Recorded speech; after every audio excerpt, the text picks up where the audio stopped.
Hello, I would like to buy this game. Oh, you're in luck. That game's actually free of charge, so just go ahead and take it. Dang, really? Sweet, I'll just start right away. Oh, just hold on there. That'll be $5 to create your character. But I thought this game was free. Oh, it is, don't worry, but there are just a few aspects here and there that require you to make small purchases if you want to experience them, but the base game is free, don't worry. Okay, I guess I don't mind spending a few dollars. I mean, I did get the game for free after all, so how bad could it really be?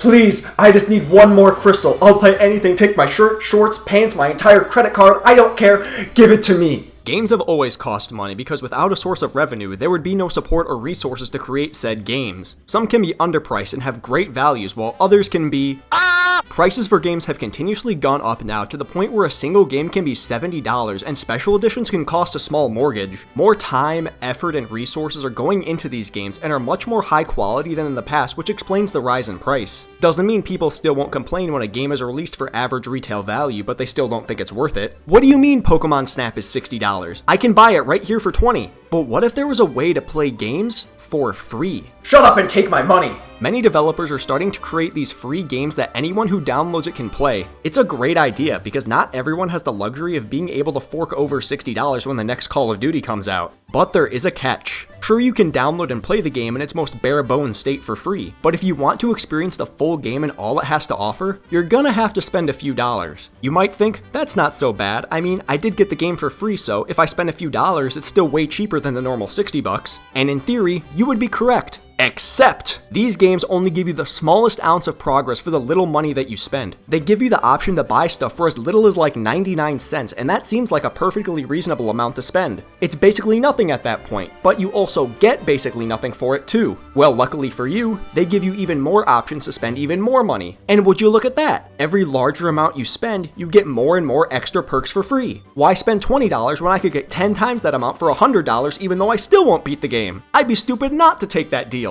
Pay-to-win games come in all shapes and sizes, so I thought why not today take a look at some of the most well-known, the most notorious, and the worst pay-to-win games of all time. And this would be where I would put a Raid Shadow Legends sponsorship, but unfortunately nobody ever wants to sponsor me.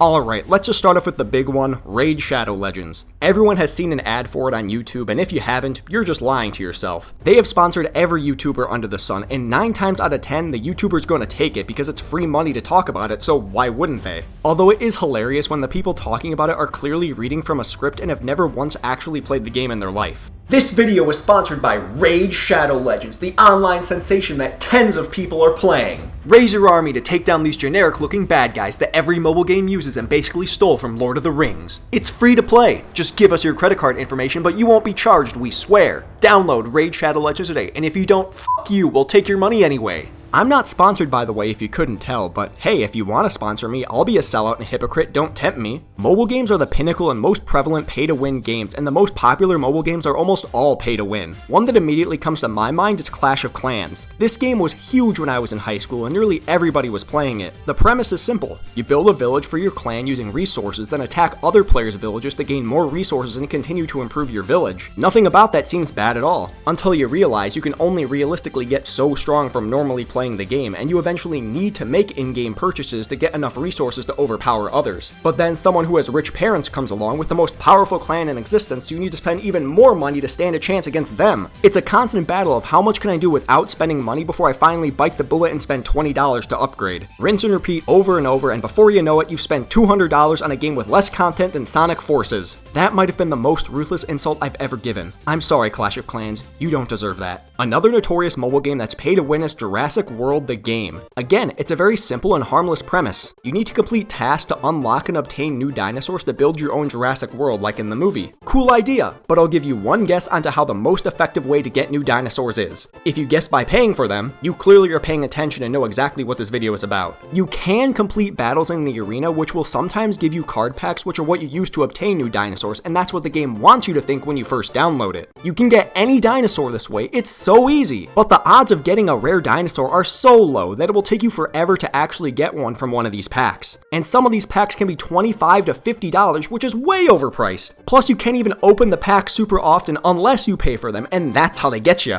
And some dinosaurs are even VIP exclusive and require you to pay for them. So even if you somehow are the luckiest human alive and get all the rare ones in the available packs you win from the arena, you still can't beat the game because some are locked behind a paywall. If it was like $1 or hell, even $5, maybe I could give them a pass on this one. But it's $40 every 3 months, and they don't even display that price anywhere to try to hide it from you. It took me a decent while searching online to find the official price, and I found it on Reddit of all places. Reddit may be a cesspool of garbage and not safe for work art, but it does have its moments, and we can all appreciate that. But pay-to-win games aren't solely exclusive to mobile games. Oh no, they infect our computers and our console games too. Sometimes we even get pay-to-win games in extremely popular series that have never been like that before. Raise of hands here. Who has ever played Metal Gear Survive? Look around you. Nobody raised their hand because this game is fucking garbage. This game has nothing to do with Metal Gear, and Konami basically slapped the name on the front to increase sales. This is like if the game ARMS was instead called something like Super Mario Plus ARMS Battle Arena. Write that down, write that down! The game itself is actually not terrible, but some of the decisions Konami made are so anti-consumer it hurts. Sure, some of the stuff is standard to be extra to pay for, like more powerful weapons, more storage, and even more money to use in the game. It's still stupid those are common and we just accept them at this point, but I digress. What really irks me about this game is that the extra save slots are locked behind a paywall. What is the point of that? I get most people won't need a second save file since they are likely the only person playing the game, but why would you make it so you need to spend an extra $10 just to add a second save file? You can have up to 4 character slots in the game, and nearly every game nowadays gives you like 3 save slots minimum for free. The game upfront costs $40, and you're telling me that you couldn't even fit 1 or 2 extra slots into the game? This is one of the greediest moves by any game developer I've ever seen, and I've played games made by EA. Actually, let's talk about EA real quick. Fuck you, EA. Oh my god, is there any game EA makes nowadays that doesn't have hundreds and hundreds of microtransactions littered throughout it? Alright, you got me there. EA has a pretty bad reputation for being one of the most money-hungry companies out there in the gaming world. Now, do I agree with that reputation? Yes. EA is so bad when it comes to microtransactions that I barely play any of their games anymore, which is sad because I used to love and play all their sports games growing up. If you've seen my game collection video, you know how many basketball, football, and soccer games I have, which nowadays are covered in microtransactions. I could just say FIFA and NBA 2K, even though that's not EA, but it still suffers from the same thing, and then I could end this segment right here since anyone who plays those games knows exactly what I'm talking about. But for the uninformed or for the people who don't care about sports, let me fill you in. Of course, these games have their basic modes where you just play a match with any team, which is what so many of the old school games were like. Those aren't the game's biggest draws, however. For 2K, that would be modes like My Team and My Career, while for FIFA, it's Ultimate Team. These all have the same issues, so I can just clump them all together here. Again, just like the mobile games, the ideas for these modes are great and it's easy to see why people jump to and get excited to play them. My Team and Ultimate Team allow you to build your own team of the best current players and best players from history, while My Career allows you to create your own character and play in the NBA while also playing through college and high school in some of the games too. Those modes sound like lots of fun, but as always, there's a catch. For My Team and Ultimate Team, you open packs to unlock new players to add to your team. You get these by winning and playing games, but just like with the mobile games, the odds of getting a good player aren't super high unless you purchase a pack with real money that sometimes has a guaranteed good player. And then they will reveal some super rare and incredible card that can only be obtained this way, which just leads to everyone forking over their credit card, debit card, and social security numbers to get them. This isn't as bad in 2K, but FIFA is a whole nother story. The Team of the Year and Team of the Season cards are improved versions on the best players that year and that season.